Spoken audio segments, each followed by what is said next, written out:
So hello guys, welcome back to the new video. And last video ఎవరన్నా చూడకపోతే వెళ్ళి last video చూడండి, చాలా ఇంట్రెస్టింగ్గా ఉంటుంది. అండ్ ఈరోజు మరికొన్ని టాప్ 10 ఇంట్రెస్టింగ్ ఫ్యాక్ట్స్ గురించి మాట్లాడుకుందాం. వీడియో అయితే చాలా ఇంట్రెస్టింగ్గా ఉండబోతుంది, సో ఎక్కడ స్కిప్ చేయకండి.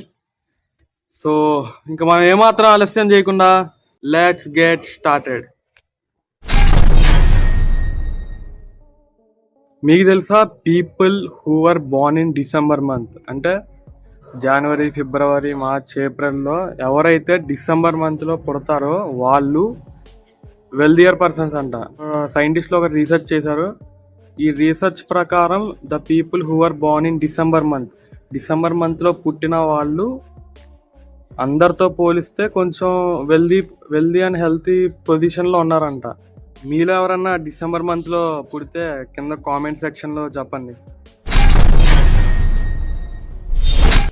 భూటాన్లో లామాస్ ఉంటాయి చూడండి. భూటాన్లో లామాస్కి యూస్ చేసే ట్రంపెట్స్ దేంతో తయారు చేశారో తెలిస్తే మీరు ఖచ్చితంగా షాక్ అవుతారు. ఎందుకంటే భూటాన్లో ఉన్న లామాస్కి యూస్ చేసే ట్రంపెట్స్ అనేవి మనిషి యొక్క థై బోన్స్ ఉంటాయి చూడండి. థై బోన్స్ నుంచి ట్రంపెట్స్ అనేవి తయారు చేస్తారంట. కొంచెం షాకింగ్గా ఉంది కదా. ఇంగ్లాండ్కి చెందిన ఒక 9 ఏళ్ల బాలుడు తన బుక్స్లో డూడిల్స్ అనే బొమ్మలు గీశాడు. అయితే అక్కడతో ఆగకుండా గోడల మీద కూడా బొమ్మలు గీయడం స్టార్ట్ చేశాడు. అండ్ ఈ బొమ్మలు నచ్చిన తన ఆర్ట్ టీచర్ ఆ ఫొటోస్ అండ్ వీడియోస్ని సోషల్ మీడియాలో పోస్ట్ చేశారు. అయితే ఈ డూడిల్స్ బొమ్మలు నచ్చిన రెస్టారెంట్ ఈ ఫొటోస్ వీడియోస్ చూసిన వాళ్ళు డూడిల్స్ బొమ్మలు నచ్చి ఆ పిల్లాన్ని కాంటాక్ట్ అయ్యి రెస్టారెంట్లో ఒక ఆఫర్ ఇచ్చారు. రెస్టారెంట్లో గోడల్ని డెకరేట్ చేయమని ఆ పిల్లాడికి ఆఫర్ ఇచ్చారు. నిజంగా టాలెంట్ ఉంటే ఎక్కడన్నా బతికిచ్చు అని చెప్పడానికి ఇదే ఎగ్జాంపుల్. సరదాగా బొమ్మలు గీస్తూ ఆఫర్ తెచ్చుకున్నాడంటే అమేజింగ్ కదా. జపాన్ ఉంది చూడండి. జపాన్లో ఆఫీస్లో బాగా స్ట్రెస్ ఎక్కువ ఉంటుందంట. అయితే జపాన్లో ఉన్న పనిచేసే ఎంప్లాయీస్కి ఒత్తిడి తగ్గించడానికి జపాన్ వాళ్ళు కొత్తగా ఏం చేశారో తెలిస్తే షాక్ అవుతారు. ఏం చేశారంటే జపాన్ వాళ్ళు కొత్తగా తమ ఆఫీస్లోకి పిల్లులను తీసుకొచ్చారు. 11 పిల్లులను తన ఆఫీస్లో పెట్టుకున్నారు. ఇలా పెట్టడం వల్ల ఏం జరుగుతుందంటే ఎంప్లాయీస్ ఎప్పుడైతే రెస్ట్ తీసుకుంటారో అప్పుడు ఆ పిల్లులతో కాసేపు ఆడుకొని అలా చేయడం వల్ల తమ ఒత్తిడి అనేది తగ్గుతుందని చాలా రీసెర్చర్స్ చెప్పారు. సో పిల్లులని జపాన్లో ఎంప్లాయీస్ యొక్క ఒత్తిడి తగ్గించడానికి కూడా వాడుతున్నారు. డ్రాగన్ ఫ్లైస్ ఉన్నాయి చూడండి. మనకి వర్షం పడే ముందే డ్రాగన్ ఫ్లైస్ అనేవి గుమ్మిగూడి వస్తాయి చూడండి. అయితే ఈ డ్రాగన్ ఫ్లైస్కి ఇంకో పేరు ఉంది. ఏంటంటే యమరాజ్, దోమల పాలిట యమరాజ్. ఎందుకన్నానో ఇప్పుడు చెప్తాను చూడండి. డ్రాగన్ ఫ్లైస్ అనేవి రోజుకి దాదాపు నియర్లీ కొన్ని 100 దోమలను ఈజీగా తినేయగలవంట. సో దానివల్ల డ్రాగన్ ఫ్లైకి మరో పేరు వచ్చింది, దోమల పాలిట యమరాజు అని. చూడడానికి ఇంత ఉంటుంది కానీ అది రోజుకి కొన్ని 100 దోమలను అలవోకగా తినేస్తుందంట. నేను విన్నప్పుడు నమ్మలేదు, but it's a fact. Japan గురించి, పిల్లుల గురించి చెప్పుకున్నాం కదా. అయితే ఇది ఇంకో ఫ్యాక్ట్. జపాన్లో ఇలాంటి ఒక బార్ ఉంది.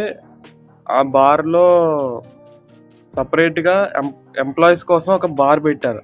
అండ్ ఆ బార్లో పనిచేసే వాళ్ళు కూడా కెరీర్ కౌన్సిలర్స్.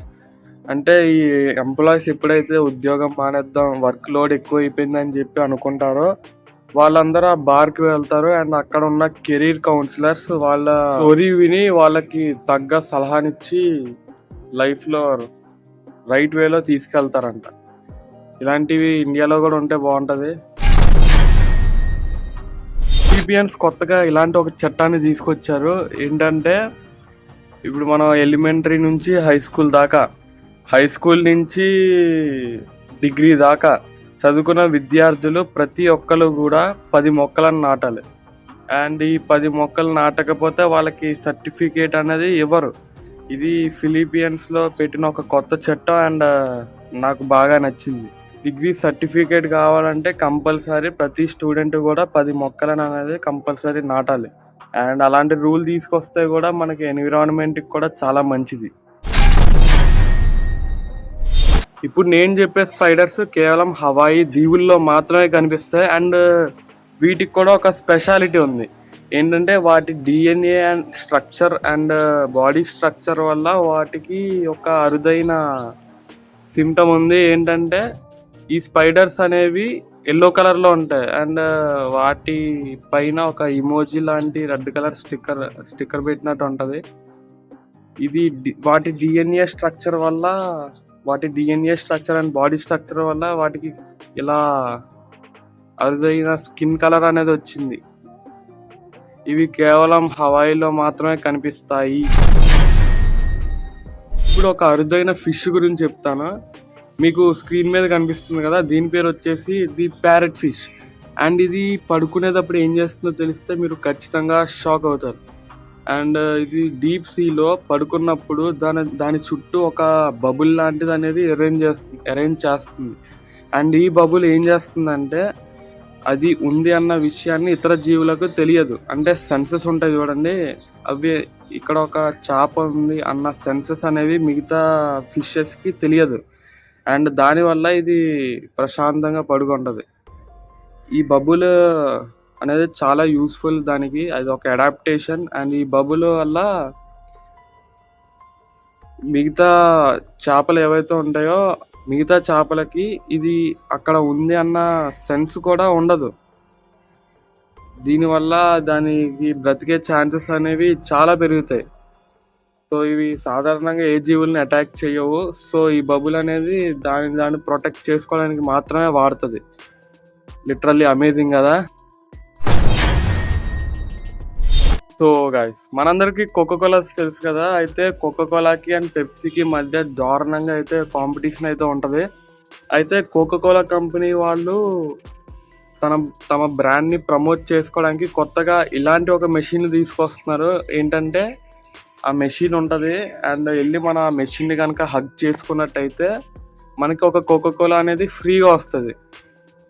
ఇదంతా ఎందుకు, కంపెనీకే కదా బొక్క అనుకున్నారేమో.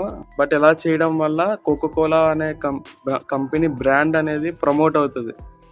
అంటే ఎక్కువ మందికి తెలుస్తుంది కోకోకోలా గురించి. అండ్ ఇలాంటి కొత్త కొత్త ఐడియాస్ వీళ్ళకి ఎలా వస్తాయో మరి. ఇలా చేయడం వల్ల వాళ్ళ బ్రాండ్ అనేది ఇంక్రీజ్ అవుతుంది. అండ్ ఆఫ్టర్ ఈ మెషిన్స్ లాంచ్ అయిన తర్వాత కూడా కోకోకోలా కంపెనీ యొక్క కోకోకోలాస్ అనేవి ఎక్కువ మోతాదులో సెల్ అవుతున్నాయంట. సో ఈ స్ట్రాటజీని కోకోకోలా కంపెనీ వాళ్ళు తీసుకొస్తున్నారు. ఆల్రెడీ తీసుకొచ్చారు, కొన్ని కంట్రీస్లో అయితే ఇంకా నడుస్తుంది. అండ్ ఇప్పుడు ఇంకా కొన్ని కంట్రీస్లో స్టార్ట్ చేశారు. Okay guys, I hope you enjoyed the video. So ఇది ఈరోజు టాప్ 10 ఇంట్రెస్టింగ్ ఫ్యాక్ట్స్. అండ్ మరిన్ని ఇంట్రెస్టింగ్ ఫ్యాక్ట్స్తో మళ్ళీ కలుస్తా. Until then, bye bye.